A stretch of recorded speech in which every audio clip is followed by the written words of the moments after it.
Finally कल exam है आपका अकाउंटेंसी का। आई नो थोड़े से प्रेशर में होगे, बहुत सारी कंफ्यूजन लग रही होगी माइंड में। तो बच्चों बिल्कुल भी कंफ्यूजन नहीं क्रिएट करनी है। जो आपने पढ़ लिया है बस आप उसी को ही रिवाइज करिए और थोड़े से माइंड को रिलैक्स करिए।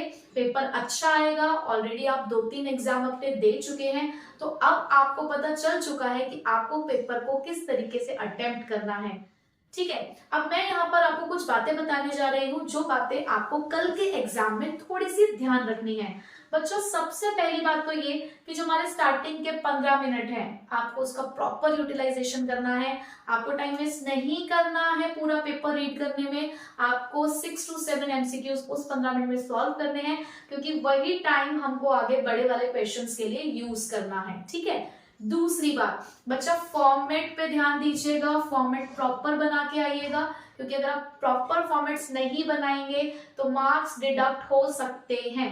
ठीक है, तो आपको फॉर्मेट पे ध्यान देना है। कोशिश करें आप अपना रूलर अपनी पेंसिल वगैरह लेकर जाया करें, क्योंकि जब आप इस तरीके से एक्सचेंज करते हैं क्लासरूम के अंदर तो आपका एक टाइम वेस्ट होता है। तो अपना सामान लेकर जाएं। आपको फॉर्मेट ब्लू पेन या पेंसिल से बनाना है, ब्लैक पेन का इस्तेमाल आप लोग नहीं करेंगे। ठीक है, रुपीज का साइन लगाना नहीं भूलना, डेबिट क्रेडिट लिखना नहीं भूलना। जब आप अकाउंट बनाते हैं या जर्नल एंट्रीज आप लोग कर रहे हैं तो आप उसके ऊपर जर्नल लिखना है, profit and loss appropriation account पूरा लिखना है फॉर द ईयर एंडेड। तो हेडिंग्स भी लिखनी होती है अकाउंट की या लेजर्स की, जो भी आप प्रिपेयर कर रहे हैं उसको लिखना नहीं भूलना है।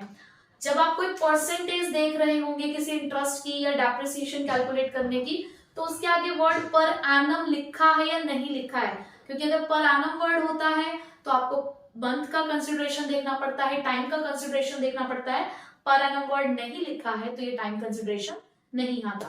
दूसरी बात, कहाँ वर्किंग नोट बनाना है कहाँ नहीं बनाना है। देखो अगर किसी क्वेश्चन में लिखा है शो योर वर्किंग्स क्लियरली, तो वहां वर्किंग नोट आपको बनाना ही बनाना है और प्रॉपर वर्किंग नोट बनाना है, क्योंकि वहां उस वर्किंग नोट के मार्क्स है।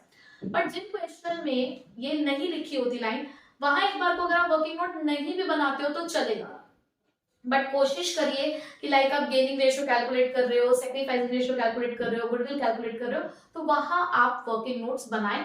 बहुत ज्यादा उसको प्रॉपर भी नहीं बनाएंगे तो चलेगा, लेकिन जहां लिखा है शो योर वर्किंग्स क्लियरली वहां पर आपको प्रॉपर वर्किंग नोट बनाना होगा। जिसमें जो टेबल है वो आपको शो करनी ही करनी है। ठीक है, रीवैल्यूएशन अकाउंट में ध्यान रखिएगा, बाय लिखा है, एट लिखा है, टू लिखा है, इन सब चीजों का आप ध्यान रखिएगा, क्योंकि क्या होता है ना जल्दबाजी में हम इन सब चीजों को भूल जाते हैं।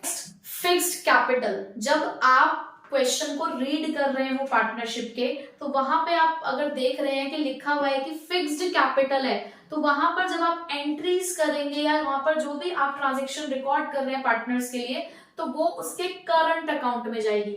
लाइक पास्ट एडजस्टमेंट का क्वेश्चन है तो जो एडजस्टमेंट एंट्री होगी वो करंट अकाउंट से होगी। अब क्या होता है ना बच्चा ध्यान से पढ़ता नहीं है, करते हुए भूल जाता है, तो फिक्स्ड कैपिटल जब आप पढ़ रहे होगे क्वेश्चन को तभी आपको उसको अंडरलाइन कर लेना है। ठीक है, बड़े वाला क्वेश्चन भी है, जैसे कि एडमिशन का क्वेश्चन आया, रिटायरमेंट का आया, तो पहले पूरा क्वेश्चन नहीं पढ़ना, पहले नीचे देखो बनाना क्या है। कई बार क्या होता है बच्चा देखता है अच्छा एडमिशन का क्वेश्चन स्टार्ट हो, से फॉर्मेट बनाना शुरू कर दिया, पता चला फॉर्मेट बनाया अकाउंट का, करनी है जनरल एंट्रीज, तो वेस्ट हो गया ना टाइम।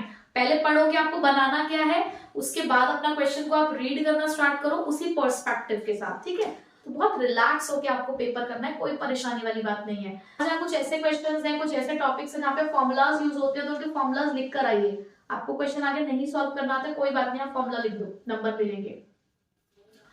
कैश फ्लो एक ऐसा चैप्टर है जिसमें बहुत सारे बच्चे परेशान हैं कि ऑपरेटिंग बहुत टिपिकल है, ऑपरेटिंग डिफिकल्ट लगती है।